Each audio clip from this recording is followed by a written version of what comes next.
Marede mahita sa bukid de nomor 256.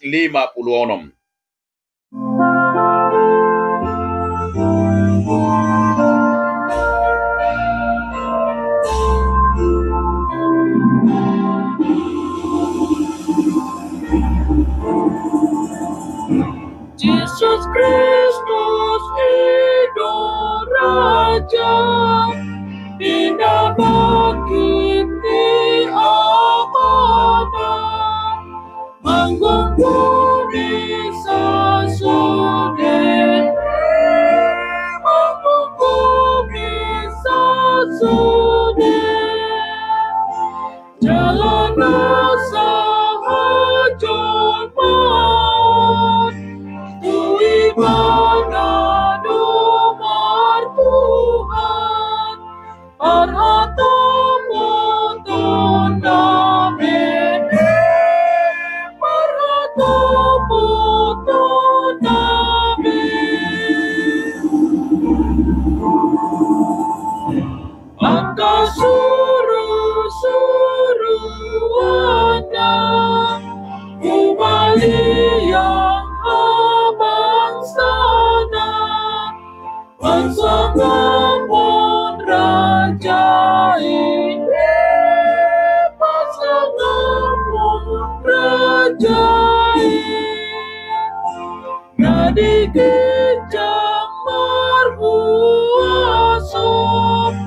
kerajaan di tanah, mengoloi batik ini, mengoloi batik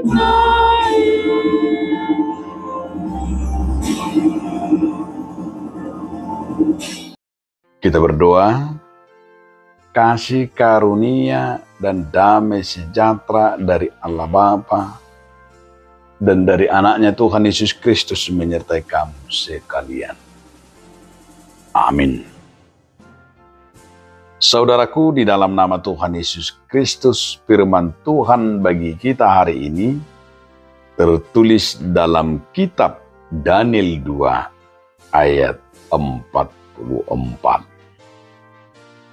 Tetapi pada zaman raja-raja Allah semesta langit akan mendirikan suatu kerajaan yang tidak akan binasa sampai selama-lamanya. Dan kekuasaan tidak akan beralih lagi kepada bangsa lain. Kerajaan itu akan meremukkan segala kerajaan dan menghabisinya.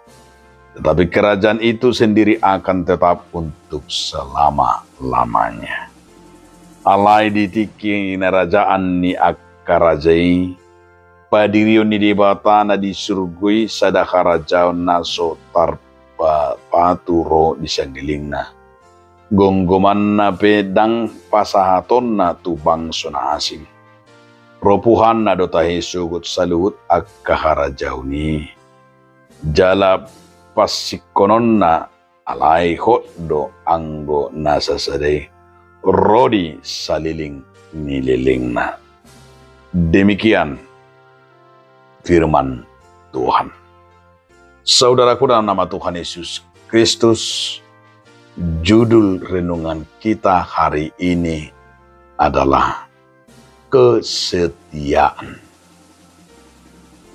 Berbicara kesetiaan, tentu kita semuanya senang yang namanya setia.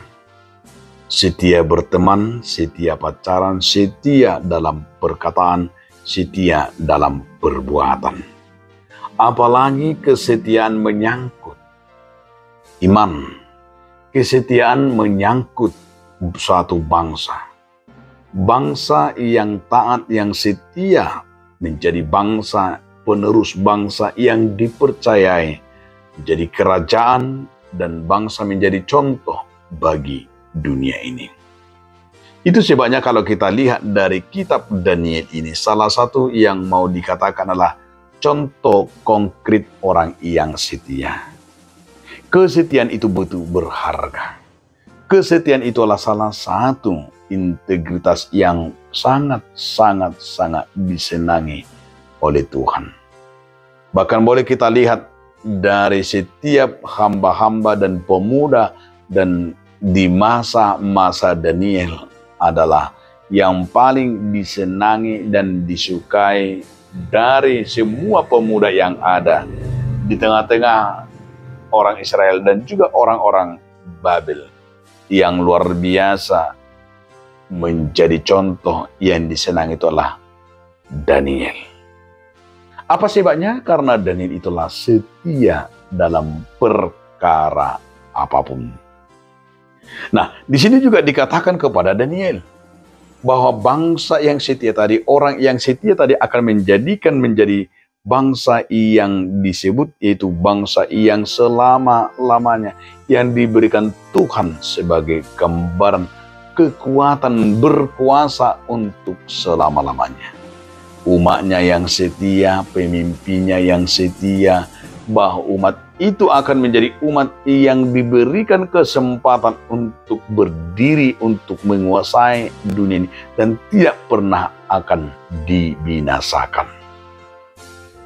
Oleh karena itu, saudara-saudaraku, sesungguhnya sebuah kekuatan bangsa, dan bangsa itu menjadi sebuah bangsa yang dihargai, dan bangsa itu memiliki integritas, memiliki kekuatan di saat bangsa itu dapat dipercayai setia dari segala tindakan. Namun bahwa bangsa itu menjadi tidak dipercayai, diragukan. Kenapa? Karena kadang bangsanya, umatnya, pemerintahnya kadang tidak bertanggung jawab, kadang tidak memiliki sebagai kekuatan dari dasar orang yang dipercaya, maka akan menjadi bangsa itu menjadi bangsa olok-olokan, bangsa yang tidak akan bertumbuh di dalam Tuhan. Oleh karena itu, saudara-saudaraku, hendaklah kita menjadi orang yang setia, baik terhadap sesama, apalagi terhadap Tuhan. Amin. Terima kasih Tuhan atas firman hari ini, mengingatkan kami orang yang setia. Amin.